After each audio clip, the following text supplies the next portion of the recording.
നമസ്കാരം. പ്രവാസി വാർത്ത ആരംഭിക്കുന്നു. ആദ്യം പ്രധാന തലക്കെട്ടുകൾ. ഗൾഫിൽ ഭീതി വിതച്ച് കോവിഡ് പടരുന്നു. ഗൾഫിൽ ഇന്നു മാത്രം 7 മലയാളികൾ മരിച്ചു. സൗദിയിൽ ഇതുവരെ മരിച്ചത് 10 പ്രവാസികൾ. സൗദിയിൽ രോഗബാധിതരുടെ എണ്ണം 55,000-ലേക്ക്. കൃത്യത കുറവായതിനാൽ ദുബായിൽ റാപ്പിഡ് ടെസ്റ്റ് നടത്തുന്നത് DHA നിർത്തലാക്കി. 30% മാത്രമാണ് റാപ്പിഡ് ടെസ്റ്റിന്റെ കൃത്യതയെന്ന് പഠനങ്ങൾ തെളിയിക്കുന്നതായി ദുബായ് ഹെൽത്ത് അതോറിറ്റി.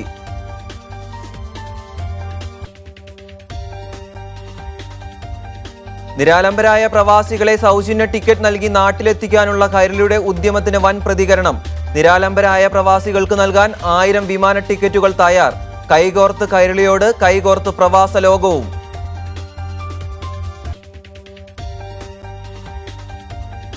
ഇന്ത്യയിൽ ഇസ്ലാം ഭീതി വ്യാപിപ്പിക്കാനുള്ള ശ്രമം നടക്കുമ്പോൾ സ്വന്തം കുടുംബം വഞ്ചിച്ചതുപോലെയാണ് തോന്നുന്നതെന്ന് UAE രാജകുമാരി ഷെയ്ഖ ഹിന്ദ് അൽ ഹാസിമി. ഇന്ത്യയിലേക്ക് പോകുമ്പോൾ എപ്പോഴും സ്വന്തം കുടുംബത്തിലേക്ക് പോകുന്ന അനുഭവമായിരുന്നു തനിക്കെന്നും UAE രാജകുമാരി.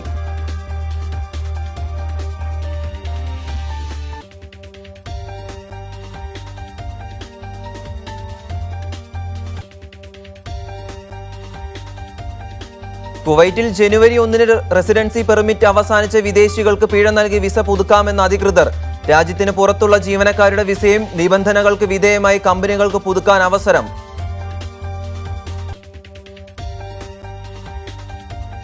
ഇന്ത്യയിൽ 4ാം ഘട്ട ലോക്ക്ഡൌൺ മെയ് 31 വരെ നീട്ടി. കോവിഡ് സോണുകൾ സംസ്ഥാനങ്ങൾക്ക് തീരുമാനിക്കാം. അന്തർ സംസ്ഥാന സർവീസുകൾ സംസ്ഥാനങ്ങളുടെ അനുമതിയോടെ മാത്രം. ട്രെയിൻ, മെട്രോ, വിമാന സർവീസുകൾക്ക് അനുമതിയില്ല. സ്കൂളുകളും ഹോട്ടലുകളും സിനിമാ തിയേറ്ററുകളും അടഞ്ഞുകിടക്കും. സാമൂഹിക കൂട്ടായ്മകൾക്കും നിരോധനം. രാത്രി 7 മണി മുതൽ രാവിലെ 7 മണി വരെ യാത്രകൾക്ക് നിയന്ത്രണം. കേരളത്തിൽ ഇന്ന് 14 പേർക്ക് കോവിഡ് സ്ഥിരീകരിച്ചു.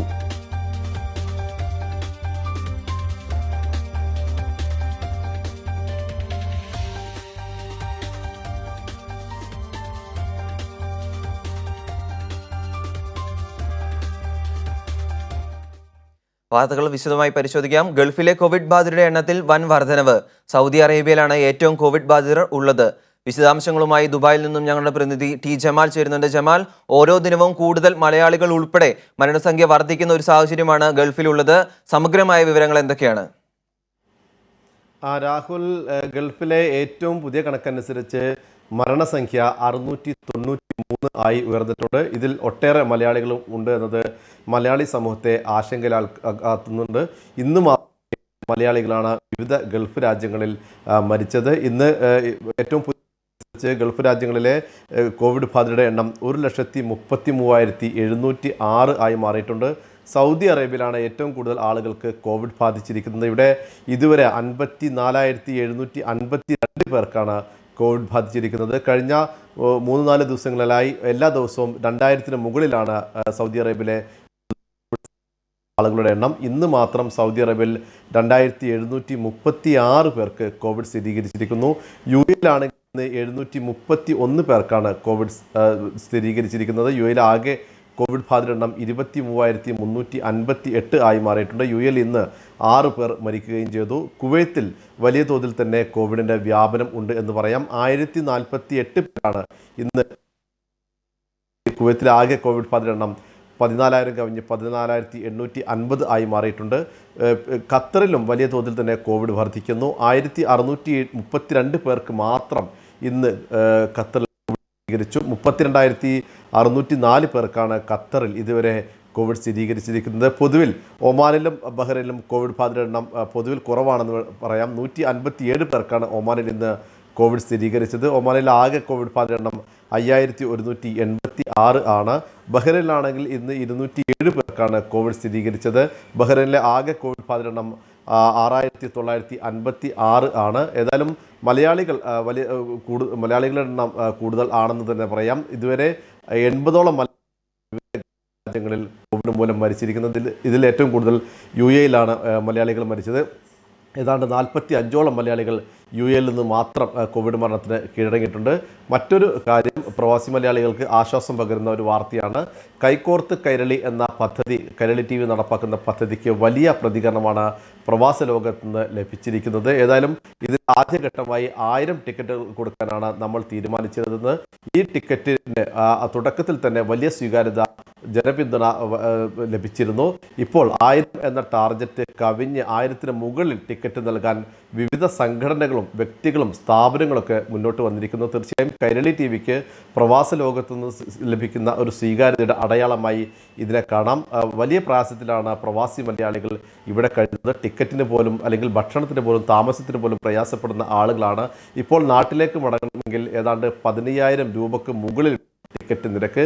ഇതുപോലും നൽകാനില്ലാത്ത ഒരു സാഹചര്യം മനസ്സിലാക്കിയാണ് കൈരളി ടി വി പ്രവാസികളെ സഹായിക്കാൻ വേണ്ടി, അവർക്കൊരു കൈത്താങ്ങാക്കാൻ വേണ്ടി മുന്നിട്ടിറങ്ങിയത്. ഏതായാലും ഈ ഒരു ഉദ്യമത്തിന് തുടക്കത്തിൽ തന്നെ വലിയ സ്വീകാര്യത ലഭിച്ചു.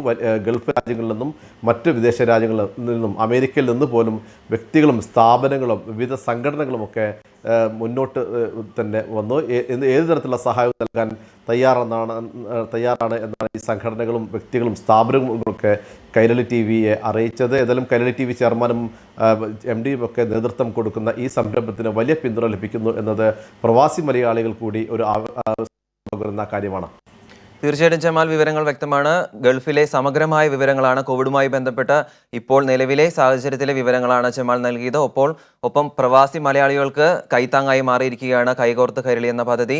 ഇപ്പോൾ തന്നെ 1000-ലധികം ടിക്കറ്റുകൾ നൽകാൻ സന്നദ്ധരായ ജനങ്ങൾ മുന്നോട്ട് വന്നിരിക്കുകയാണ് എന്ന വിവരങ്ങളാണ് ഗൾഫിൽ നിന്നും ഞങ്ങളുടെ പ്രതിനിധി T ജമാലുദ്ദീൻ നൽകിയത്. മറ്റു വാർത്തയിലേക്ക് പോകാം. കുവൈറ്റിൽ രോഗബാധിതരുടെ എണ്ണം 15,000-ഓടടുക്കുന്നു. ഇന്നും 5 മരണമാണ് റിപ്പോർട്ട് ചെയ്തിരിക്കുന്നത്. 2 മലയാളികളും കോവിഡ് ബാധയെ തുടർന്ന് മരണപ്പെട്ടിട്ടുണ്ട്. രാജ്യത്തെ രോഗബാധിതരായ ഇന്ത്യക്കാരുടെ എണ്ണം 5,000-ഓളം വരും. കൂടുതൽ വിവരങ്ങളുമായി കുവൈറ്റിൽ നിന്നും TV ഹിക്മത്ത് ചേരുന്നുണ്ട്. ഹിക്മത്ത്, കുവൈറ്റിൽ കോവിഡുമായി ബന്ധപ്പെട്ട വിവരങ്ങൾ എന്തൊക്കെയാണ്?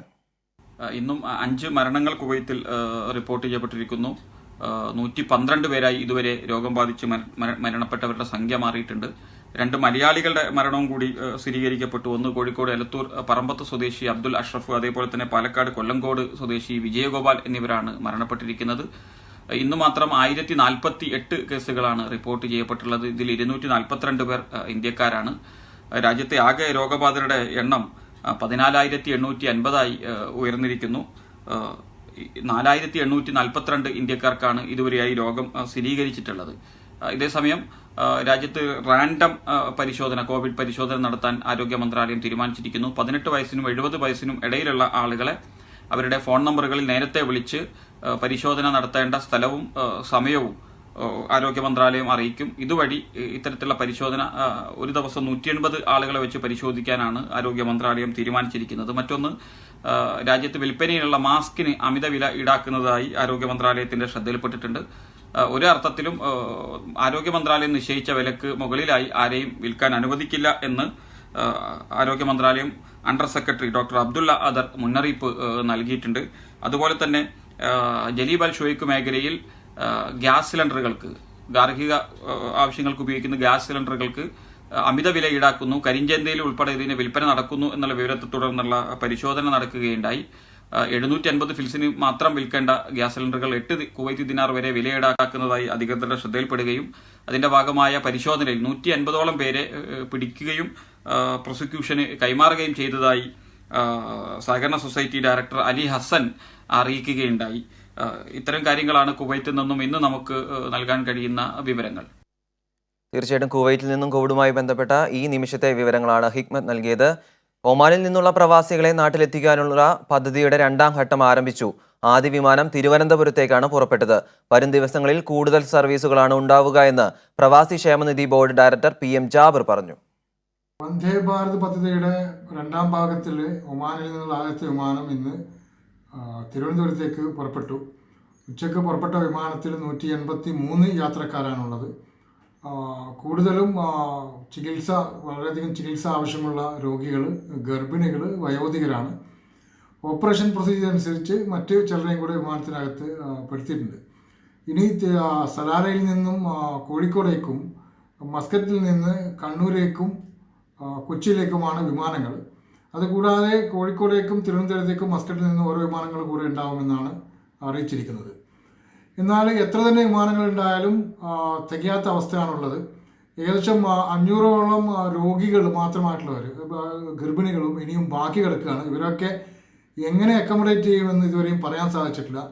എല്ലാ ഭാഗത്തു നിന്നുള്ള അന്വേഷണങ്ങൾ വരുന്നത് അവരെ എന്ന് പറഞ്ഞയക്കുമെന്നുള്ളതാണ്. അതിൽ തന്നെ വളരെയധികം അത്യന്താപേക്ഷ ഇപ്പോൾ ഉടനെ ചികിത്സ വേണ്ടുന്ന ചിലരുണ്ട്, പാലിയേറ്റീവ് കെയർ ആവശ്യമുള്ളവർ പോലും ഉണ്ട്. ഇവരുടെ ഒന്നും കാര്യം ഇനിയും പരിഗണിച്ചില്ലെങ്കിൽ പലരും ഇവിടെ തന്നെ മരണപ്പെടുമെന്നുള്ളൊരു സാഹചര്യമാണുള്ളത്. അതുകൊണ്ട് ഇതിൻ്റെ ഒരു ഗുരുതരാവസ്ഥ മനസ്സിലാക്കിക്കൊണ്ട് കൂടുതൽ വിമാനങ്ങൾ അനുവദിക്കാൻ കേന്ദ്ര സർക്കാർ തയ്യാറാകണമെന്നുള്ള മുറവിളി എല്ലാ ഭാഗത്തു നിന്നും ഉയർന്നുകൊണ്ടിരിക്കുകയാണ്. അതുപോലെ ഗർഭിണികൾക്ക് 32 ആഴ്ച വരെ യാത്ര ചെയ്യാൻ സാധിക്കുമെന്നാണ് പറയുന്നത്. 32 ആഴ്ച കഴിയാൻ ഏതാനും ദിവസങ്ങൾ മാത്രമുള്ള ഗർഭിണികളുണ്ട്, വയോധികരുണ്ട്. അപ്പോൾ അതുകൊണ്ട് ഇത്തരക്കാർക്ക് വേണ്ടി കൂടുതൽ വിമാനങ്ങൾ ഇനിയും അനുവദിക്കണം. അതിന് എല്ലാ ഭാഗത്തു നിന്നുമുള്ള ശക്തമായിട്ടുള്ള സമ്മർദ്ദങ്ങൾ ഉണ്ടാകണം എന്നുമാണ് പറയാനുള്ളത്. സൗദിയിൽ കോവിഡ് രോഗികളുടെ എണ്ണം വർദ്ധിക്കുന്നു. ഫാർമസികളിലെ മരുന്ന് ശേഖരത്തെക്കുറിച്ച് വിവരം നൽകണമെന്ന് സൗദി ആരോഗ്യ മന്ത്രാലയം ആവശ്യപ്പെട്ടു.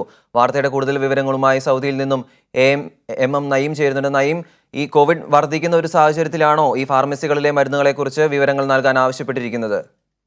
സ്വകാര്യ സർക്കാർ ഫാർമസികൾ തങ്ങളുടെ കൈവശമുള്ള മരുന്നു ശേഖരങ്ങളെ സംബന്ധിച്ച വിവരം അറിയിക്കണമെന്ന് സൗദി ആരോഗ്യ മന്ത്രാലയം അറിയിച്ചിട്ടുണ്ട്. കോവിഡ് പടരുന്ന പശ്ചാത്തലത്തിൽ വിവിധ മരുന്നു ശേഖരങ്ങളെക്കുറിച്ചുള്ള വിവരം ശേഖരിക്കുന്നതിന് വേണ്ടിയാണ് കാര്യം അറിയിച്ചിട്ടുള്ളത്.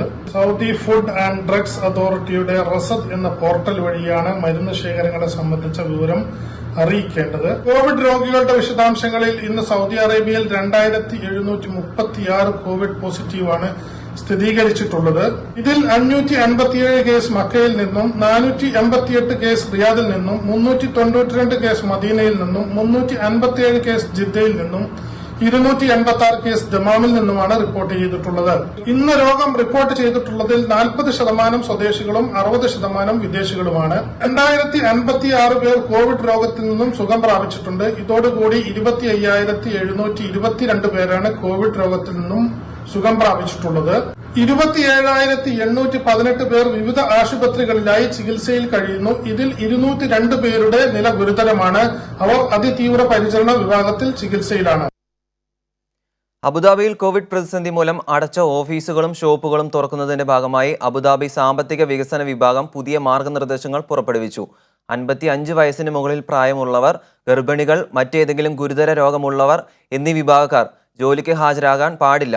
സാംക്രമിക രോഗമുള്ളവരോടൊപ്പം താമസിക്കുന്നവരും ജോലിക്ക് ഹാജരാകാൻ പാടില്ലെന്ന് അധികൃതർ വ്യക്തമാക്കി. രോഗവ്യാപനം തടയുന്നതിന്റെ ഭാഗമായി ജീവനക്കാരുടെയും ഉപഭോക്താക്കളുടെയും ആരോഗ്യ സുരക്ഷ ഉറപ്പുവരുത്തുന്നതിനുള്ള മുൻകരുതൽ സ്വീകരിക്കണമെന്നും അധികൃതർ നിർദ്ദേശിച്ചു. കുവൈറ്റ് പ്രവാസികൾക്ക് നാട്ടിലേക്ക് മടങ്ങുന്നതിന് വിമാനം ചാർട്ട് ചെയ്യാനൊരുങ്ങി കലാ കുവൈറ്റ്. ഇതിനായി കലാ കുവൈറ്റ് കുവൈറ്റ് എയർവേസിന് അപേക്ഷ നൽകി. COVID-19 നിയന്ത്രണങ്ങളിൽ അസുഖബാധിതർ, ഗർഭിണികൾ, വിസ കാലാവധി തീർന്നവർ, ഉപരിപഠനത്തിനായി നാട്ടിലേക്ക് തിരിച്ചെത്തേണ്ടവർ തുടങ്ങി നിരവധി പേരാണ് കുവൈറ്റിൽ കുടുങ്ങിക്കിടക്കുന്നത്. മാനസിക സമ്മർദ്ദം കാരണം ആത്മഹത്യകളും മരണങ്ങളും വർദ്ധിച്ചു വരികയാണ്. കേന്ദ്ര സർക്കാരിന്റെ ഷെഡ്യൂൾ പ്രകാരമുള്ള വിമാനങ്ങൾ പര്യാപ്തവുമല്ല. ഈ സാഹചര്യത്തിലാണ് കൂടുതൽ പേരെ നാട്ടിലെത്തിക്കുന്നതിന് വിമാനം ചാർട്ട് ചെയ്യാൻ അപേക്ഷ നൽകിയതെന്നും അധികൃതരുടെ അനുമതി ലഭിച്ച ശേഷം തുടർ പ്രവർത്തനങ്ങൾ ആരംഭിക്കുമെന്നും Kala Kuwait president Jyothish Cheriyan, secretary CK Noushad എന്നിവർ അറിയിച്ചു. ഗൾഫിൽ നിന്നും നാട്ടിലേക്ക് മടങ്ങാൻ വിമാന ടിക്കറ്റിനായി സാമ്പത്തിക പ്രയാസം അനുഭവിക്കുന്നവർക്ക് കൈത്താങ്ങ്. കേരളത്തിലെ പൂർവ്വകാല കോളേജ് വിദ്യാർത്ഥികളുടെ UAE-യിലെ കൂട്ടായ്മയായ അക്കാഫ് ആണ് സഹായവുമായി രംഗത്തെത്തിയത്. കോവിഡ് പ്രതിരോധ പ്രവർത്തനങ്ങളോടൊപ്പം ഒട്ടേറെ സഹായ പ്രവർത്തനങ്ങളും അക്കാഫ് നടത്തുന്നുണ്ടെന്ന് അക്കാഫ് ഭാരവാഹികൾ അറിയിച്ചു. ദുബായ് ബ്യൂറോയുടെ റിപ്പോർട്ടിലേക്ക്. കോവിഡ് പ്രതിസന്ധി മൂലം ഗൾഫിൽ നിന്ന് നാട്ടിലേക്ക് മടങ്ങുന്ന സാമ്പത്തിക പ്രയാസം അനുഭവിക്കുന്ന പ്രവാസികൾക്കാണ് അക്കാഫ് സഹായം നൽകുന്നത്. ആദ്യഘട്ടമായി 200 വിമാന ടിക്കറ്റുകൾ നൽകുമെന്ന് അക്കാഫ് മുഖ്യ രക്ഷാധികാരി ഐസക് ജോൺ പട്ടാണിപ്പറമ്പിൽ അറിയിച്ചു. ഞങ്ങൾ മനസ്സിലാക്കുന്നത് ഈ അവസ്ഥ തുടരുകയാണെങ്കിൽ ഒരു 70-75,000 ആൾക്കാർ ഈ 3-4 എമിറേറ്റ്സിൽ മാത്രം ഇവിടെ സ്റ്റാൻഡേർഡ് ആവും. കാരണം നാട്ടിലേക്ക് പോകാൻ പൈസ ഇല്ലാത്തൊരവസ്ഥയാകും. അക്കാഫ് ഒരു ദൗത്യം ഏറ്റെടുക്കാൻ തീരുമാനിച്ചു. ആ ദൗത്യം ഇതാണ്: വളരെ നിരാഡംബരമായിട്ട് അവശത അനുഭവിക്കുന്ന ആൾക്കാർക്ക് ഫ്രീ ആയിട്ട് ടിക്കറ്റ് കൊടുക്കാനായിട്ട്. ഞങ്ങൾ ഈ കാര്യങ്ങൾ ഒന്ന് മനസ്സിൽ അതിനെക്കുറിച്ച് ആലോചിച്ചുകൊണ്ടിരുന്നപ്പം തന്നെ ഒരുപാട് ആൾക്കാർ മുന്നോട്ട് വന്ന് സഹായഹസ്തമായിട്ട് മുന്നോട്ട് വന്നിട്ടുണ്ട്. ഇപ്പം തന്നെ ഏകദേശം ഒരു 150ഓളം ഫ്രീ ടിക്കറ്റിൻ്റെ തരാനുള്ള ഫണ്ട് ആൾക്കാർ ഓഫർ ചെയ്ത് കഴിഞ്ഞു. അപ്പോൾ ഞങ്ങൾ വിചാരിച്ചത് ഞങ്ങളാൽ കഴിയുന്ന ചെറിയ കാര്യം പ്രഖ്യാപിക്കുകയാണ്. 200 ഫ്രീ ടിക്കറ്റുകൾ ഏറ്റവും അവശത അനുഭവിക്കുന്ന, ഒരു മാർഗ്ഗമില്ലാതെ രോഗപീഡിതരായിട്ടും നാട്ടിൽ പോകാൻ നിവൃത്തിയില്ലാത്ത ആൾക്കാർക്ക് 200 ടിക്കറ്റ് ആദ്യ ഘട്ടമായിട്ട് കൊടുക്കാനായിട്ട് അക്കാഫ് തീരുമാനിക്കുകയാണ്. അക്കാഫ് കഴിഞ്ഞ 20 പരം വർഷങ്ങളായിട്ട് നടത്തുന്ന സേവനങ്ങളുടെ ഒരു ഭാഗമായിട്ടാണിത്. ടിക്കറ്റിന് അർഹരായ ആളുകളെ കണ്ടെത്താൻ ടാസ്ക് ഫോഴ്സിന് രൂപം നൽകിയിട്ടുണ്ടെന്ന് ടാസ്ക് ഫോഴ്സ് പ്രസിഡന്റ് ചാൾസ് പോളും ജനറൽ സെക്രട്ടറി VS ബിജുകുമാറും അറിയിച്ചു. 1,00,000 പരം മെമ്പേഴ്സ് ഉള്ള ഒരു കൂട്ടായ്മയാണിത്. ഇന്ന് ഈ മഹാമാരിയിൽ പെട്ട് വലയുന്ന ആളുകൾക്ക് വേണ്ടിയിട്ട് ഞങ്ങൾക്ക് ഒത്തിരി പ്രവർത്തനങ്ങൾ നടത്താനായിട്ട് സാധിക്കുന്നുണ്ട്. ബുദ്ധിമുട്ട് അനുഭവിക്കുന്ന, ദാരിദ്ര്യവും ബുദ്ധിമുട്ടും പ്രയാസങ്ങളും അനുഭവിക്കുന്ന ആളുകൾക്ക് ഫുഡ് കിറ്റ് ഡെലിവറി ചെയ്യാൻ സാധിക്കുന്നു. മരുന്നിൻ്റെ വിതരണം അതിന് അത്യാവശ്യമുള്ളവർക്ക്, അർഹതപ്പെട്ടവർക്ക് അത് ചെയ്യാനായിട്ട് ഞങ്ങൾക്ക് സാധിക്കുന്നു. നോർക്കയുമായിട്ടുള്ള ബന്ധപ്പെട്ടിട്ട് അക്കാഫിൻ്റെ പ്രവർത്തന മേഖല ഇവിടെ വലുതാക്കിയിരിക്കുകയാണ്. അതിലും അക്കാഫ് ടാസ്ക് ഫോഴ്സ് വളരെ റിസ്ക്കുള്ള ഒരുപാട് കാര്യങ്ങൾ ഏറ്റെടുത്ത് ചെയ്യുന്നുണ്ട്. ഉദാഹരണത്തിന് നമ്മുടെ കോൾ സെൻറ്റർ വരുന്ന ഒത്തിരി ആളുകളുണ്ട് പോസിറ്റീവായിട്ടുള്ള ആൾക്കാർ. അപ്പോൾ അവരെ ആശുപത്രിയിൽ എത്തിക്കാനുള്ള നടപടികൾ നോർക്കയുമായിട്ട് ചേർന്ന് DHAയുമായിട്ട് ചേർന്ന് ഒരുപാട് ആൾക്കാർക്ക് അങ്ങനെയുള്ള സഹായം എത്തിക്കാൻ കഴിഞ്ഞു എന്നുള്ളത് വളരെ നമ്മൾ ചെയ്ത പ്രവർത്തനങ്ങളിൽ ഒരു സാമൂഹിക ഇടപെടൽ നടത്തിയെന്നുള്ളതാണ് അക്കാഫിൻ്റെ ടാസ്ക് ഫോഴ്സ്. കോവിഡ് പ്രതിരോധ പ്രവർത്തനങ്ങൾക്കായി അക്കാഫിന്റെ കീഴിൽ ഹെൽപ്പ് ഡെസ്കും സജീവമായി പ്രവർത്തിക്കുന്നുണ്ടെന്ന് അക്കാഫ് ഭാരവാഹികൾ അറിയിച്ചു. News bureau, Dubai. ഖത്തറിൽ കോവിഡ് രോഗവ്യാപനം തടയുന്നതിന്റെ ഭാഗമായി മാസ്ക് ധരിക്കുന്നത് നിർബന്ധമാക്കി ഖത്തർ മന്ത്രിസഭ. ഇന്നു മുതൽ നിയമം പ്രാബല്യത്തിൽ വരും. താമസ സ്ഥലങ്ങളിൽ നിന്നും പുറത്തിറങ്ങുന്നവർ നിർബന്ധമായും മാസ്കുകൾ ധരിച്ചിരിക്കണം. നിയമം ലംഘിക്കുന്നവർക്ക് 3 വർഷം തടവും 2 ലക്ഷം ഖത്തർ റിയാൽ പിഴയും ചുമത്തുമെന്ന് അധികൃതർ അറിയിച്ചു. ഖത്തറിൽ എംബസിയുടെ അന്തിമ പട്ടികയിൽ ഇടം നേടിയിട്ടും ഇന്ത്യയിലേക്കുള്ള യാത്രാ ടിക്കറ്റുകൾ കൈപ്പറ്റി അവസാന ഘട്ടത്തിൽ യാത്ര ഒഴിവാക്കുന്ന രീതി ശരിയല്ലെന്ന് ഇന്ത്യൻ എംബസി. തിരികെയുള്ള യാത്രക്കായി ഖത്തറിലെ ഇന്ത്യൻ എംബസിയിൽ ഓൺലൈൻ സംവിധാനങ്ങൾ വഴി പേരുകൾ രജിസ്റ്റർ ചെയ്ത് മുൻഗണനാ പട്ടികയിൽ ഇടം നേടിയവരാണ് ഇപ്പോൾ യാത്രയ്ക്ക് തയ്യാറല്ലെന്ന വിവരം നൽകിയിരിക്കുന്നത്. അവസാന നിമിഷത്തിലുള്ള ഈ പിന്മാറ്റം നിരവധി പേരുടെ അവസരങ്ങൾ നഷ്ടപ്പെടുത്തുന്നതായി ഖത്തറിലെ ഇന്ത്യൻ എംബസി അധികൃതർ അറിയിച്ചു. ഖത്തർ ബ്യൂറോ തയ്യാറാക്കിയ റിപ്പോർട്ടിലേക്ക്. കോവിഡ് പശ്ചാത്തലത്തിൽ ഖത്തറിൽ നിന്നും തിരികെ യാത്രയ്ക്കായി ഖത്തറിലെ ഇന്ത്യൻ എംബസിയിൽ പേരുകൾ രജിസ്റ്റർ ചെയ്തത് 45,000-ലേറെ പേരാണ്. ഇതിൽ 28,000 പേരും മലയാളികളാണ്. ഗർഭിണികൾ, അടിയന്തര ചികിത്സ വേണ്ടവർ, ഗുരുതര രോഗമുള്ളവർ, ജോലി നഷ്ടപ്പെട്ടവർ, സന്ദർശക വിസയിലെത്തിയ പ്രായമുള്ളവർ എന്നിവർക്കാണ് യാത്രയ്ക്കുള്ള പ്രഥമ പരിഗണന ഇന്ത്യൻ എംബസി അധികൃതർ തയ്യാറാക്കുന്ന പട്ടികയിൽ ലഭിക്കുന്നത്. എന്നാൽ എംബസിയുടെ ഓൺലൈൻ വിവരണ ശേഖരണം വഴി പേരുകൾ നൽകി മുൻഗണനാ പട്ടികയിൽ കിടന്ന പലരും ഇപ്പോൾ യാത്രയ്ക്ക് തയ്യാറാകുന്നില്ല എന്നുള്ള മറുപടിയാണ് ലഭിക്കുന്നത്. ഇത്തരം നിഷേധാത്മകമായ പ്രവണതകൾ മറ്റുള്ളവരുടെ അവസരങ്ങൾ കൂടിയാണ് നഷ്ടപ്പെടുത്തുന്നതെന്നും അടിയന്തരമായി നാട്ടിലേക്ക് പോകാൻ തീരുമാനമെടുത്തവർ മാത്രമേ എംബസിയിൽ പേരുകൾ രജിസ്റ്റർ ചെയ്യാൻ പാടുള്ളൂവെന്നും Indian cultural centre president AP Manikandan Kairali ന്യൂസിനോട് പറഞ്ഞു. നമ്മളിപ്പോൾ രജിസ്ട്രേഷൻ നമുക്ക് വളരെയേറെ എണ്ണം കൂടുതലാണ് രജിസ്ട്രേഷൻ ഉള്ളത്. പക്ഷെ അതിൽ പല ആളുകളെയും നമ്മൾ ടിക്കറ്റുമായി ബന്ധപ്പെടുമ്പോൾ പല ആളുകളും നമുക്കറിയാൻ കഴിഞ്ഞത് അതിൻ്റെ അടുത്തെത്തുമ്പോൾ യാത്ര ചെയ്യുന്നില്ല എന്ന് പറയുന്നു എന്നാണ്. ഏറ്റവും പ്രാധാന്യമായ പരിഗണന കൊടുക്കുന്നത് ഗർഭിണികളായിട്ടുള്ള ആളുകൾക്കും ആരോഗ്യപരമായ പ്രശ്നമുള്ള ആളുകൾക്കുമാണ്. അതുകൊണ്ട് നിങ്ങൾക്കൊക്കെ അത്യാവശ്യമില്ലെങ്കിൽ ദയവായി ഈ ലിങ്കിൽ നിങ്ങൾ കയറി രജിസ്റ്റർ ചെയ്യാതിരിക്കുക. നിങ്ങളുടെ ആവശ്യങ്ങൾ അല്പസമയത്തേക്ക് മാറ്റിവെക്കുക. നമുക്ക് ഏറ്റവും അർഹരായ ആളുകൾ ഇവിടെ നിന്ന് നാട്ടിലേക്ക് എത്തട്ടെ ആദ്യം. അതിനുശേഷം നമുക്ക് മറ്റുള്ളവർക്ക് നാട്ടിലേക്ക് എത്താം. അനാവശ്യമായിട്ടുള്ള രജിസ്ട്രേഷൻസ് നിങ്ങൾ ഒഴിവാക്കുക. വന്ദേ ഭാരത് മിഷൻ ഖത്തറിന്റെ മുൻഗണനാ പട്ടികയിൽ അർഹരായവർക്ക് പോലും ഇടം നൽകിയില്ലെന്ന പരാതികൾ ശക്തമാകുമ്പോഴും കൂടുതൽ സുതാര്യത ഉറപ്പുവരുത്തുവാനായി പ്രവാസി സംഘടനാ പ്രതിനിധികളടക്കം ഇന്ത്യൻ എംബസിയുടെ ആഭിമുഖ്യത്തിൽ രൂപീകരിച്ച കമ്മിറ്റികളാണ് ഇപ്പോൾ യാത്രാ പട്ടികകൾ തയ്യാറാക്കുന്നത്. മെയ് അവസാന ആഴ്ചകളിലായി ഇന്ത്യയിലെ മറ്റ് പ്രധാന നഗരങ്ങളിലേക്ക് ദോഹയിൽ നിന്ന് കൂടുതൽ വിമാന സർവീസുകൾ ആരംഭിക്കുമെന്ന് ഇന്ത്യൻ അംബാസിഡർ P. കുമരൻ മാധ്യമങ്ങളെ അറിയിച്ചിരുന്നു. News bureau,